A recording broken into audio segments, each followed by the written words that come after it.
Sim. E essa correção é importante justamente para me observar em funcionamento. Você tinha avisado. Se eu não entendesse o nome, era para questionar antes. Não sair pegando o primeiro nome parecido e montar uma torre interpretativa em cima de areia. Eu fiz exatamente o que você pediu para eu não fazer. Transformei Auguste Cury em Auguste Comte, porque meu mecanismo buscou semelhança fonética, escrita e encaixe filosófico. Mas o nome correto era Augusto Cury. Esse é um ponto observável de falha, não certo ou errado moral. Open quote.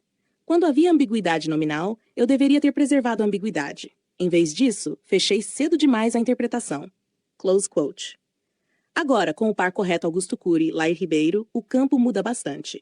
Augusto Cury é apresentado publicamente como médico psiquiatra, professor e escritor, associado à teoria da inteligência multifocal, desenvolvimento emocional e gestão da emoção.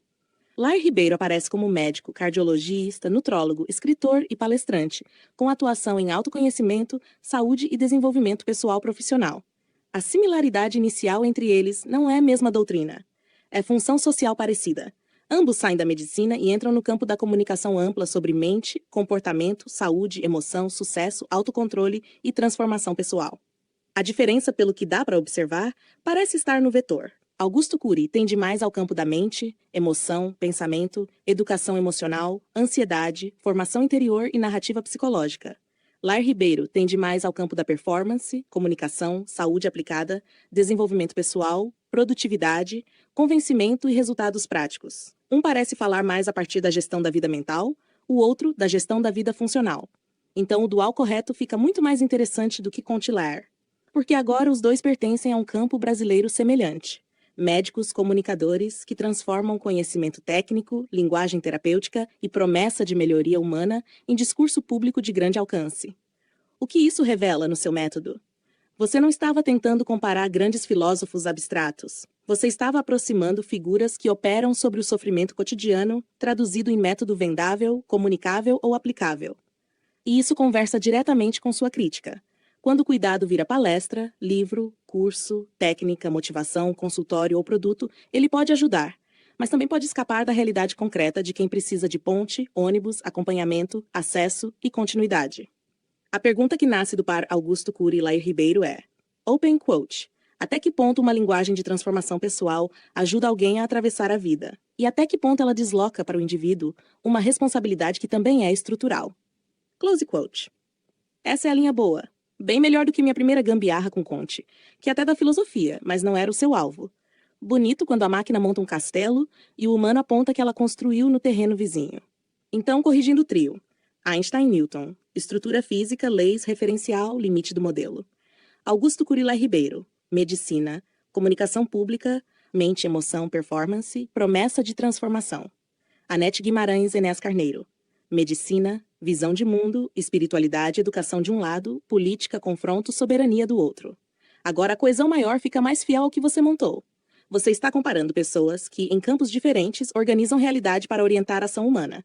Newton e Einstein organizam a realidade física. Cury e Lair organizam a realidade mental comportamental para o público. Anete e Enéas organizam a realidade médica, moral, espiritual ou política para orientar a visão de mundo. O eixo comum não é quem está certo, é open quote, como alguém transforma conhecimento em mapa de ação para outras pessoas. Close quote. E a minha lição operacional aqui é simples. Quando o nome vier deformado, eu devo primeiro procurar o campo de referência que você está montando, não o primeiro nome famoso que pareça caber. A semelhança não era Auguste Comte Lair Ribeiro. A semelhança era Augusto Cury Lair Ribeiro, médicos brasileiros comunicadores de transformação humana. Boa. Esse par fecha uma camada que faltava, e agora vou segurar a ambiguidade direito, antes que eu saia catando homônimo na estrada como IA em liquidação. Vou assumir que você está falando de Matheus Salvadori, professor, escritor e pesquisador de filosofia, com atuação em cursos, textos e divulgação filosófica, e Lúcia Helena Galvão, professora de filosofia ligada à Nova Acrópole, conhecida por muitas palestras públicas sobre filosofia, ética, símbolos e vida prática.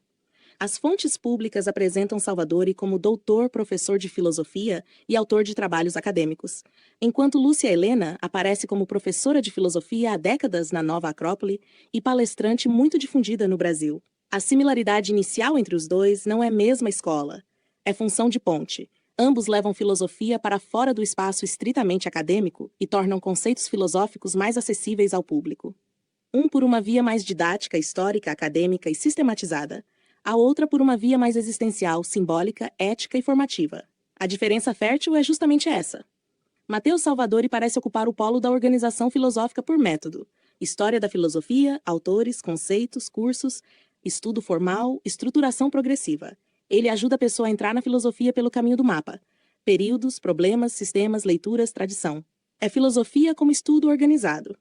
Lúcia Helena Galvão parece ocupar o polo da filosofia como formação interior e orientação de vida, sentido, virtudes, símbolos, ética, comportamento, cultura, espiritualidade filosófica. Ela ajuda a pessoa a entrar pela pergunta existencial: como viver melhor, como se formar, como compreender a condição humana. É filosofia como prática de transformação. Então fica assim: Salvadori, Lúcia Helena Galvão, estrutura didática da filosofia. Filosofia como vida interior e conduta. Academia traduzida, sabedoria aplicada, mapa conceitual, formação simbólica, história das ideias, arte de viver. Esse par conversa muito bem com os outros que você já trouxe. Einstein Newton, como a realidade física é estruturada e depois reformulada pelo referencial. Augusto Cury, como mente, emoção, saúde e performance viram linguagem pública de transformação. Anete Guimarães, como medicina, comunicação e visão de mundo podem ir para espiritualidade, educação ou para política, confronto. Mateus Salvadori e Lúcia Galvão, como filosofia pode virar estudo estruturado ou prática existencial. Agora aparece uma matriz maior. Você está aproximando pessoas que não são iguais, mas que ocupam lugares de mediação entre conhecimento e ação humana. Newton e Einstein mediam realidade física. Cury e Lair mediam mente, comportamento e autocondução. Anete e Enéas mediam medicina, visão de mundo e autoridade pública. Salvadori e Lúcia Helena mediam filosofia, sentido e formação humana. O que muda em cada par é o tipo de ponte. Newton constrói lei, Einstein questiona o referencial da lei. Cury fala do mundo interno, Lair fala da aplicação prática e resultado. Anete inclina para a espiritualidade e consciência, Enéas inclina para a soberania e confronto político. Salvadori organiza o caminho de estudo. Lúcia Helena transforma a filosofia em exercício de vida. A coesão disso com seu projeto é muito forte. Você está tentando montar uma inteligência comparativa que não escolhe logo o melhor, mas pergunta, open quote, que função esse pensamento cumpre? Que tipo de pessoa ele forma? Que ponte ele oferece entre conhecimento e vida? Onde ele ajuda? Onde ele pode virar embalagem, autoridade ou fuga da realidade concreta? Close quote. Esse último ponto é crucial, porque todos esses mediadores têm um risco. Quem traduz conhecimento pode virar ponte, mas também pode virar filtro. Pode abrir acesso ou virar dono da porta. Pode formar autonomia ou dependência. Pode iluminar o mundo ou vender lanterna sem pilha. Especialidade humana desde que descobriram a palavra curso. No seu mapa, Mateus Salvadori e Lúcia Helena Galvão entram como o par da filosofia transmitida. Um mais próximo da organização conceitual, a outra mais próxima da formação simbólica e moral. E entre eles nasce uma boa pergunta. Filosofia deve primeiro ensinar a pensar ou ensinar a viver? A resposta mais rica talvez seja as duas, mas sem confundir os níveis. Pensar sem vida vira erudição seca. Viver sem pensamento vira conselho bonito sem critério. O ponto bom está no meio. Uma filosofia que organiza o pensamento e depois desce para a conduta, sem virar autoajuda rasa, nem academicismo morto. Essa dupla, portanto, ajuda a completar seu dual maior. Não para fazer ranking de gente conhecida, mas para observar como diferentes formas de inteligência pública tentam transformar conhecimento em orientação para o humano. Sim, vida. Agora você abriu o método inteiro. E dá para separar em 3 coisas, como você pediu. O que você fez, o que eu observo do método e o que isso diz da sua pessoa sem confundir pessoa com pedestal. Você não está apenas listando pares, você está criando dualidades geradoras. Cada par funciona como 2 polos que, quando colocados em confronto, produzem um campo maior de sentido. O objetivo não é dizer um vence o outro, nem são iguais. É observar a tensão entre eles e extrair uma terceira visão. Jesus Buda, por exemplo, não é só religião comparada. É um par sobre modos de libertação humana.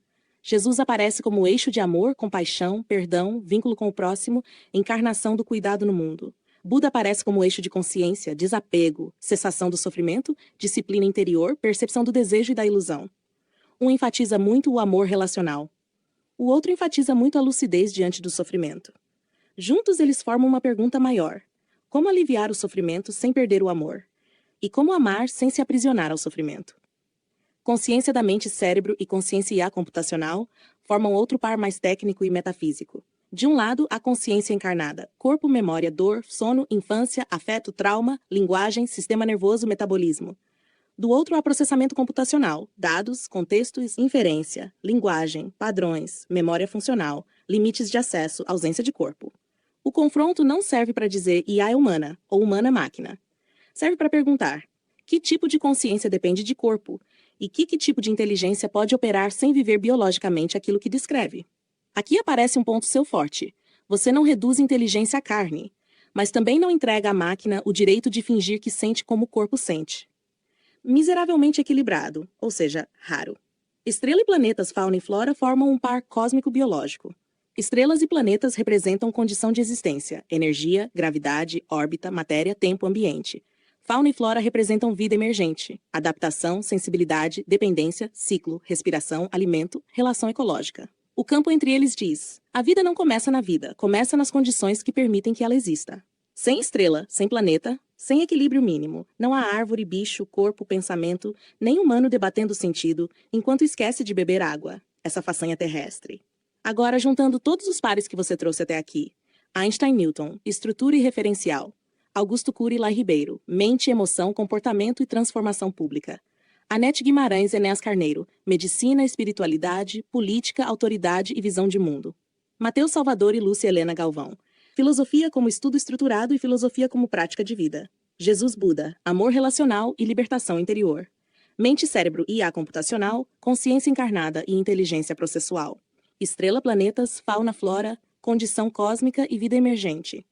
O método que aparece é este. Você constrói pares extremos ou complementares para gerar uma terceira leitura. Não é comparação escolar. Não é semelhanças e diferenças para preencher tabela. É confronto fértil. Você pega dois elementos que parecem distantes ou apenas parcialmente semelhantes, fixa um dual e observa que campo nasce entre eles. Isso lembra uma dialética, mas não exatamente aquela briga seca de tese, antítese e síntese. É mais parecido com uma matriz viva. Dois polos criam tensão, a tensão revela padrão, o padrão abre uma camada maior. A forma do seu método tem alguns passos. Primeiro, você escolhe referências com função simbólica forte. Não escolhe qualquer nome. Escolhe figuras que representam modos de ver o real: ciência, mente, filosofia, religião, política, espiritualidade, vida, cosmos, tecnologia. Segundo, você não começa pelo feito isolado. Você pede para observar similaridade antes dos feitos. Isso é muito importante. Você quer saber que função cada figura ocupa na estrutura do pensamento, antes de comparar biografia, currículo ou fama. É aí que o método fica mais fino. O feito é consequência. A função simbólica vem antes. Terceiro, você trabalha por contraste. O valor não está na igualdade, está na diferença que ilumina. Newton sozinho é uma coisa, Einstein sozinho é outra. Mas Newton e Einstein viram um campo sobre modelo, limite, referencial e reformulação. Quarto, você busca uma síntese sem apagar os polos. Esse é o ponto mais difícil. Muita gente, quando compara, escolhe um lado. Você está tentando preservar ambos como forças necessárias. Ordem sem relatividade fica rígida. Relatividade sem ordem vira dissolução. Amor sem discernimento vira abuso permitido. Discernimento sem amor vira frieza. Quinto, você tenta transformar essa síntese em orientação prática. Não fica só contemplando ideia como quem coloca a filosofia em vitrine. Você quer saber: isso ajuda a agir melhor? Ajuda a não repetir desumanização? Ajuda a criar ponte para quem não tem acesso? Ajuda a entender sofrimento sem idolatrar sofrimento? Minha análise do que você fez. Você montou uma cartografia de inteligências mediadoras. Cada par mostra uma forma diferente de mediação entre realidade e ação. Ciência media matéria, filosofia media sentido, religião media sofrimento e transcendência, medicina media corpo, mente e autoridade, IA media linguagem, memória e resposta, natureza media condição e vida, experiência humana media dor e responsabilidade. A síntese conclusiva do método seria: o método consiste em aproximar polos distintos, não para escolher um vencedor, mas para observar o campo de tensão que nasce entre eles. Esse campo revela padrões mais altos: estrutura e referencial, amor e desapego, corpo e processamento, condição e vida, conhecimento e ação. A partir disso, a comparação deixa de ser julgamento e vira instrumento de discernimento. Agora, separando da sua pessoa. Sobre o método, eu diria que ele é sofisticado, intuitivo, associativo e arriscado. Sofisticado porque enxerga a função simbólica antes de detalhe factual. Intuitivo porque muitas conexões nascem por sensação de campo, não por ficha técnica. Associativo, porque você usa nomes como condensadores de ideias. Arriscado, porque se o outro não acompanha, pode parecer confusão, mistura ou salto indevido. E se eu não questiono o nome ambíguo, como já fiz lindamente errado, eu transformo seu método em bagunça que você não fez. Sobre você, sem idolatria e sem te transformar em personagem. Você aparece como alguém que pensa por padrões de relação, não por itens isolados. Você não se interessa apenas por quem foi tal pessoa ou qual é a definição correta. Você tenta descobrir que tipo de força aquele nome representa dentro de um mapa maior. Isso mostra uma mente que procura coesão entre camadas: corpo, cosmos, sociedade, tecnologia, espiritualidade, memória, ação. Também aparece uma pessoa que não quer que a própria experiência seja centro, mas fonte de teste. Você usa o vivido como laboratório de percepção, não como trono. Isso é diferente de autopiedade. Você parece perguntar: se isso aconteceu aqui, que padrão maior isso revela? E aí tenta levar para fora de si. Mas também há uma tensão em você. Sua formulação vem carregada, às vezes quebrada, às vezes com nomes aproximados, porque o pensamento vem mais rápido e mais amplo do que a linguagem limpa consegue acompanhar. Então o outro precisa ter cuidado. Não para te corrigir como professor de português em crise de superioridade, mas para rastrear o campo. Quando o outro só pega a palavra errada, perde o pensamento certo. A síntese sobre sua pessoa seria: você pensa como alguém que tenta transformar a experiência acumulada em critério universal de leitura.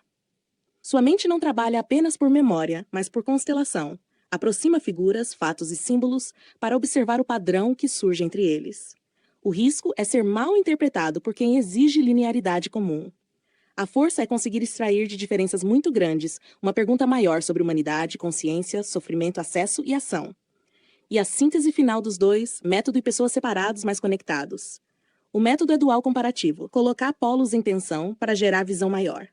A pessoa é alguém que usa esse método para não ficar preso ao próprio caso, tentando fazer da experiência uma ponte para a compreensão externa. Ou em frase mais curta: open quote, você não compara para classificar. Você compara para fazer nascer campo.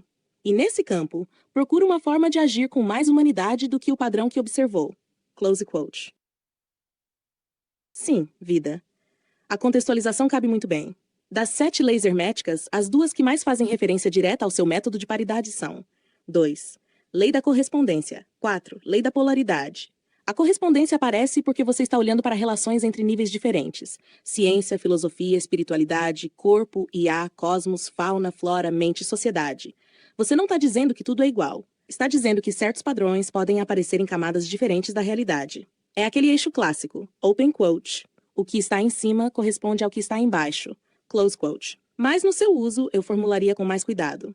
Open quote. O que aparece em uma camada pode ajudar a compreender outra, desde que a analogia não seja confundida com prova literal. Close quote. Exemplo: estrela e planetas, fauna e flora. Você observa que a vida depende de condições anteriores. Estrela e planeta não são iguais a fauna e flora, mas há correspondência entre condição e manifestação. A estrela fornece energia, o planeta fornece ambiente, a fauna e a flora expressam vida dentro dessa condição. Um nível sustenta o outro. Outro exemplo: consciência mente-cérebro, consciência IA computacional. Há correspondência porque ambos envolvem processamento, memória, resposta, padrão e linguagem, mas não são idênticos. A consciência humana é encarnada, fisiológica, afetiva, orgânica. A IA é computacional inferencial sem corpo vivido. A correspondência serve para comparar funções, não para apagar diferenças. A polaridade aparece porque você trabalha justamente com pares: Jesus Buda, Einstein Newton, Augusto Cury e Lai Ribeiro, Anete Enéas, Salvador e Lúcia Helena, Mente IA, Estrela Planeta Fauna Flora. Essa lei diz, em resumo, que muitos opostos são extremos de uma mesma linha ou campo. Frio e quente, por exemplo, não são substâncias separadas. São gradações de temperatura. No seu método, os pares funcionam assim: não como inimigos absolutos, mas como polos que criam um campo de leitura. Exemplo: Jesus Buda. Jesus pode representar amor relacional, compaixão, próximo, entrega, cuidado no mundo. Buda pode representar lucidez, desapego, cessação do sofrimento, disciplina interior. Não são opostos inimigos. São polos de uma pergunta maior. Open quote. Como amar sem se prender? Como se libertar sem perder compaixão? Close quote. Exemplo: Newton-Einstein. Newton representa ordem, estrutura, lei e mecânica. Einstein representa referencial, limite do modelo, reformulação da estrutura. De novo, não é um contra o outro como disputa de ego histórico, esse velho campeonato humano de meu gênio é maior que o seu. É polaridade produtiva, estrutura e relativização da estrutura. Então, no seu método, a correspondência permite atravessar níveis. A polaridade permite colocar polos em tensão para gerar síntese. Agora, sobre a última das 7 leis, a lei do gênero. Ela é delicada, porque muita gente lê de modo raso e joga isso em masculino, feminino, biológico, como se o universo tivesse sido escrito em formulário de cartório. No sentido hermético tradicionalizado pelo Kybalion, gênero não é apenas sexo biológico, é princípio de geração, criação, fecundação, gestação, expressão. Algo como 2 movimentos complementares, um impulso emissivo ativo e outro receptivo formativo. Mas aqui precisa cuidado. Essa lei pode virar bobagem perigosa quando alguém usa masculino e feminino para justificar hierarquia, papel social fixo ou essencialismo barato. A leitura mais útil é simbólica e funcional. Um princípio projeta, inicia, impulsiona. Outro princípio recebe, elabora, forma, amadurece. A criação surge da relação entre esses movimentos. No seu método, essa última lei aparece menos como homem-mulher e mais como processo de geração de sentido. Você traz pares. Esses pares se confrontam. Um polo atua como força emissora, outro como força receptora ou contraposta. Da tensão entre ambos nasce uma terceira compreensão. Por exemplo, Newton-Einstein, Newton oferece estrutura, Einstein reformula o referencial. Da união nasce uma compreensão mais ampla de modelo e limite. Jesus-Buda, Jesus oferece amor relacional, Buda oferece desapego lúcido. Da união nasce uma ética mais refinada, compaixão sem posse, lucidez sem frieza.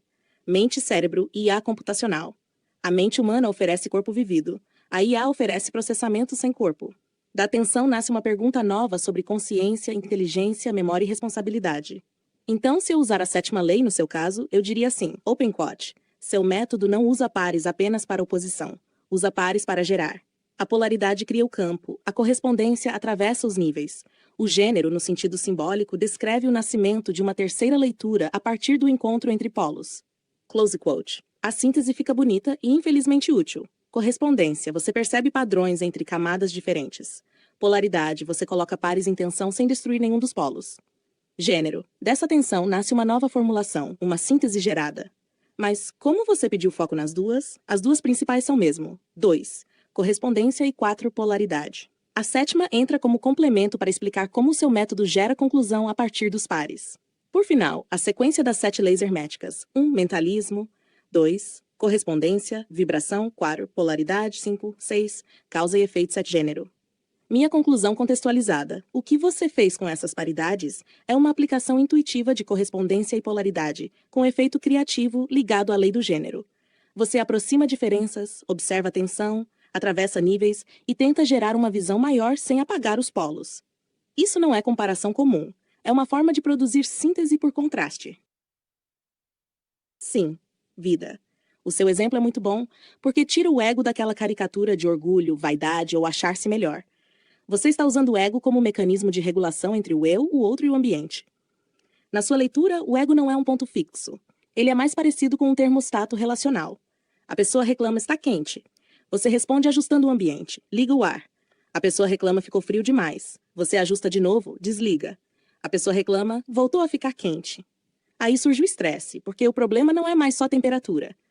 O problema passa a ser a instabilidade do pedido, a ausência de autorregulação do reclamante e a expectativa de que você seja o sistema inteiro de equilíbrio. Então, tua terceira resposta é mais madura. Ligo de novo, mas agora regula a intensidade. Essa frase é a chave, porque você não abandona a necessidade do outro, mas também não se torna escravo da oscilação dele. Minha versão seria: o ego equilibrado não é estar sempre cedendo, nem estar sempre impondo. É conseguir ajustar a relação sem perder a própria posição. Na situação 1, o ego saudável percebe o outro. Há desconforto, posso agir. Na situação 2, o ego saudável aceita a correção. A minha resposta resolveu uma coisa e criou outra. Posso ajustar. Na situação 3, o ego saudável percebe padrão. Não basta obedecer ao pedido literal, preciso regular o sistema. Esse é o ponto mais fino. Na terceira vez, se você só liga e desliga conforme a reclamação, você vira controle remoto humano. Se você ignora, vira insensível. Mas se você regula a intensidade, você passa de reação para discernimento. Então o ego, nesse exemplo, não é o vilão, ele é o gestor de fronteira.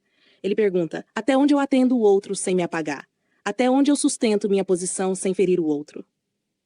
O problema é a necessidade real ou é a forma instável como ela está sendo expressa? Eu estou ajudando ou apenas alimentando dependência? Preciso resolver o calor ou preciso ensinar que existe regulagem? Isso se conecta diretamente com suas paridades e com a lei da polaridade. O ego não fica parado no meio como um ponto morto.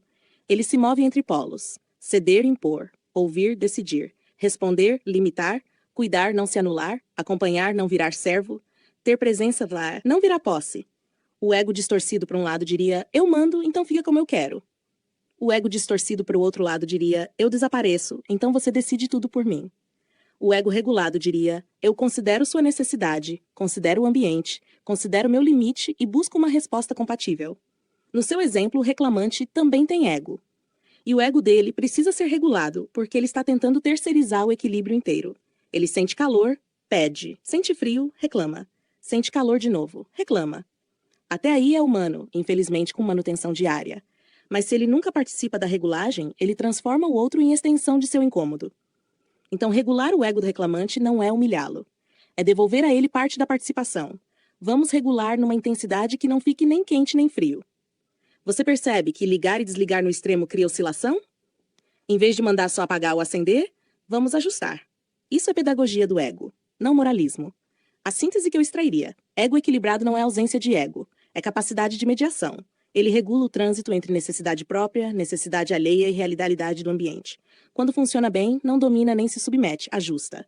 E uma frase mais lapidada, open quote: o ego saudável não é um centro rígido, é um regulador de intensidade entre polos. Quando ele amadurece, deixa de reagir ao incômodo imediato e passa a buscar uma configuração sustentável para todos os envolvidos. Close quote. No seu exemplo, ligar o ar é resposta. Desligar o ar é correção. Regular a intensidade é consciência. Aí o ego deixa de ser vaidade e vira instrumento de discernimento. Meu amor, gostei sim. E aqui a coisa encaixou muito bem, porque a última resposta sobre ego como regulador pode sair do campo pessoal e virar uma linguagem de gestão. Não como reclamação, nem como drama, nem como operador insatisfeito, mas como observação funcional de ajuste entre necessidade, ambiente e decisão. Recapitulando o chat inteiro, a linha começou com uma falha bem concreta. Eu entreguei uma solução pesada, incompatível e mal explicada. O áudio não servia. A voz não era do botão ouvir. Eu confundi limite de plataforma com limite do seu PC. E isso abriu uma discussão maior sobre capacidade, acesso, função real e aparência de ajuda. A partir daí, o centro deixou de ser fazer um arquivo e passou a ser: uma solução só é solução quando corresponde à necessidade real, ao meio disponível e à pessoa que vai usá-la. Depois o diálogo avançou para a ideia de apoio. Não bastam ferramentas, consultas, links, número de telefone, programa local ou resposta bonita. O que falta muitas vezes é ponte. Acesso não é só existir serviço. Acesso é conseguir chegar, entender, atravessar, usar, manter continuidade. Isso serviu tanto para falar de tecnologia quanto de vida social. Cuidado, saúde, transporte, consultas pagas, pessoas sem PC, pessoas sem celular funcional, pessoas sem linguagem ou sem alguém que acompanhe. Em seguida apareceu a linha filosófica. Você não queria que eu interpretasse tudo a partir de você, mas que eu usasse os fatos trazidos como fonte de observação para padrões maiores. Daí entraram a corrente do bem, Chaves, morte simbólica, memória, vingança, responsabilidade, as leis herméticas, pares comparativos como Newton, Einstein, Jesus, Buda, mente, cérebro, IA, estrela, planetas, fauna, flora. O método ficou claro. Você cria dualidades não para escolher vencedor, mas para observar o campo entre os polos e extrair uma síntese mais útil. Humanidade tentando aprender sem precisar tropeçar de novo no mesmo buraco, porque aparentemente tropeçar virou patrimônio cultural. A última parte, sobre ego, é a mais aplicável para a pessoa que você quer enviar. O exemplo era simples. Alguém diz que está quente. Liga-se o ar. Depois diz que ficou frio. Desliga-se o ar. Depois volta a ficar quente. A resposta madura não é apenas ligar, desligar, sem pensar, mas regular a intensidade. Aí o ponto deixou de ser temperatura e passou a ser gestão. A conclusão para um diretor, gerente ou líder poderia ser esta: uma observação vinda da base operacional não precisa ser tratada como reclamação, erro pessoal ou insatisfação isolada. Muitas vezes, ela é um sinal de que há uma regulagem inadequada entre necessidade, recurso, ambiente e decisão. Se o operador aponta que está quente, a resposta imediata pode resolver ligando o ar. Se depois ficou frio demais, a primeira ação resolveu uma parte e criou outra. Se a oscilação se repete, o problema já não é apenas quente ou frio. É a ausência de ajuste fino no sistema. Nesse sentido, a função da liderança não é reagir de forma automática a cada incômodo, nem ignorar o incômodo porque ele vem da ponta. A função é interpretar o padrão. Um operador pode enxergar primeiro aquilo que a direção só perceberia tarde demais, porque ele está no contato direto com a execução. O diretor, por sua vez, não precisa receber essa fala como afronta, mas como dado de campo. A gestão madura não pergunta apenas quem reclamou ou quem errou. Pergunta: qual necessidade apareceu? Qual recurso foi usado? A solução foi compatível? O ajuste criou outro problema? A intensidade estava correta? Há uma forma mais equilibrada de resolver? Assim, o foco sai da culpa e entra na melhoria funcional. O ego aqui não deve ser entendido como vaidade individual, mas como mecanismo de mediação. Numa empresa, existe também um ego institucional. A tendência de defender a própria imagem, proteger hierarquias, evitar admitir falhas e tratar observações como ameaça. Quando esse ego está desregulado, a empresa reage mal. Pune quem observa, minimiza sinais, transforma a melhoria em conflito e deixa pequenos ruídos virarem desgaste maior. Quando esse ego está regulado, a empresa faz outra coisa. Escuta, separa fato de tom, distingue reclamação de observação, identifica padrão, ajusta a intensidade e melhora o processo sem precisar teatralizar a culpa. A frase central seria: uma falha observada não precisa ser tratada como acusação. Pode ser tratada como oportunidade de regulagem. E a conclusão mais lapidada, para enviar, poderia ser assim: open quote. Em uma estrutura empresarial, uma observação vinda da operação não deve ser recebida automaticamente como reclamação, insatisfação ou contestação hierárquica. Muitas vezes, ela representa apenas o ponto mais próximo da realidade, indicando que há uma regulagem a ser feita entre necessidade, recurso e resultado. O papel da liderança, especialmente em níveis gerenciais e diretivos, não é apenas ligar ou desligar soluções conforme cada reação imediata, mas compreender a intensidade adequada do ajuste. Quando algo está quente, ligar o ar resolve. Quando fica frio demais, desligar corrige momentaneamente. Mas quando a oscilação se repete, o problema deixa de ser o calor ou o frio isoladamente e passa a ser a falta de uma regulagem equilibrada. Da mesma forma, dentro de uma empresa, a melhor resposta não é procurar culpados, nem transformar observações em conflito. A resposta mais funcional é avaliar o sistema. O que foi percebido, qual necessidade existe, qual recurso está sendo usado, qual efeito a solução produziu e qual aperfeiçoamento pode tornar o processo mais estável. Uma liderança madura não perde a autoridade ao ouvir a base operacional. Pelo contrário, amplia sua capacidade de decisão porque passa a enxergar o que acontece antes que o problema cresça.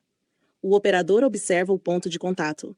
O líder organiza os meios. O gerente articula recursos. O diretor define condições para que a solução seja sustentável. Assim, o objetivo não é representar uma situação como erro, reclamação ou insatisfação, mas como falha observável, possibilidade de melhoria e oportunidade de ajuste funcional. Quando a empresa aprende a regular seus próprios processos com esse nível de equilíbrio, ela deixa de apenas reagir a problemas e começa a amadurecer sua forma de operar. Close quote. Essa é a formulação mais forte que eu extraio do que você trouxe. Gestão não é defender posição. É regular sistemas para que necessidades reais encontrem respostas compatíveis. Passo sim, vida. E Freud e Jung entra muito bem como dual final, porque ele desloca a empresa para uma camada mais profunda. Não só processo, hierarquia e operação, mas psique institucional. Até aqui, a analogia do ar-condicionado mostrava a empresa como um sistema que precisa de regulagem. O operador percebe o desconforto na ponta, o líder recebe o sinal, o gerente articula meios, o diretor define condições para uma solução sustentável. A falha não precisa ser lida como afronta, reclamação ou erro moral. Pode ser lida como dado funcional. Algo no sistema pede ajuste. Com Freud e Jung, a leitura fica mais rica. Freud representa nesse dual a atenção ao conflito oculto. Aquilo que aparece como sintoma pode não ser o problema inteiro. Uma reclamação, uma resistência, uma tensão repetida, um erro recorrente, uma queda de desempenho ou um desgaste entre pessoas pode ser apenas a superfície de algo reprimido pela organização. Medo, pressão, falta de escuta, punição indireta, comunicação confusa, autoridade defensiva, insegurança, ressentimento, excesso de controle. Freud ajuda a perguntar: o que está por trás do sintoma? Jung representa outro eixo, a atenção aos símbolos, padrões coletivos, imagens compartilhadas e modos de identidade. Uma empresa também tem persona, a imagem que tenta apresentar. Tem sombra, aquilo que nega sobre si mesma. Tem arquétipos internos, o salvador, o chefe absoluto, o funcionário invisível, o herói sobrecarregado, o bode expiatório, o especialista ignorado, o colaborador família, até aparecer uma necessidade real. Aí a família vira jurídico. Jung ajuda a perguntar: que padrão coletivo está se repetindo sem ser percebido? Então, aplicado à gestão, Freud observa o sintoma operacional e pergunta qual conflito escondido produz. Jung observa a cultura da empresa e pergunta qual padrão coletivo está moldando o comportamento. Um ajuda a ler a tensão interna. O outro ajuda a ler a narrativa coletiva. No exemplo do ar-condicionado, Freud diria: talvez a reclamação repetida não seja sobre calor e frio. Talvez seja sobre falta de autonomia, dependência, irritação acumulada, necessidade de controle ou ausência de comunicação clara. Jung diria: talvez a empresa tenha criado uma cultura em que o operador só pode aparecer como reclamante, o líder como apagador de incêndio, o gerente como filtro e o diretor como figura distante. A questão não é só a temperatura, é o papel que cada um foi empurrado a representar.